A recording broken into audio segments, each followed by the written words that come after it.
بسم الله الرحمن الرحيم.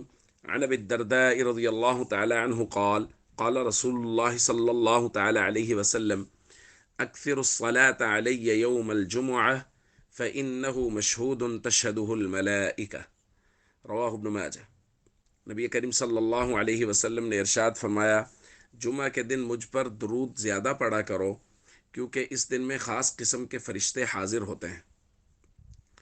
دوستو، شب جمعہ اور جمعہ کے دن درود پاک کی خاص فضیلت وارد ہوئی ہے، اور کچھ ہی دنوں کے بعد ہم جمعہ والے دن درود پاک کی فضیلت کا درس بھیجتے ہیں تاکہ یاد دہانی رہے اور ہم سب لوگ کثرت سے درود پاک پڑھنے والے ہوں، خاص طور پہ شب جمعہ اور جمعہ کے دن۔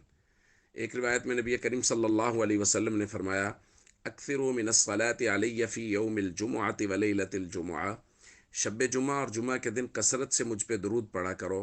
فمن فعل ذلک، جو ایسا کرتا ہے، کنت لہ شہیدا وشافعا یوم القیامہ، میں قیامت کے دن اس کے لیے گواہ اور شفاعت کرنے والا ہوں گا۔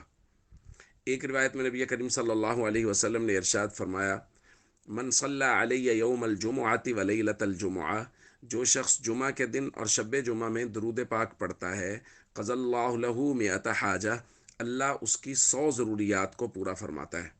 اور روایات میں ہے 70 من حوائج الآخرہ، 70 آخرت کی ضروریات میں سے، و30 من حوائج الدنیا، اور 30 دنیاوی ضروریات میں سے۔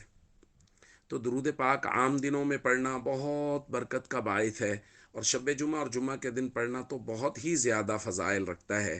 اس لیے ہم سب کو کوشش کرنی چاہیے کہ شب جمعہ اور جمعہ کے دن نبی کریم صلی اللہ علیہ وسلم کی ذات بابرکات پہ کثرت سے درود پاک پڑھیں۔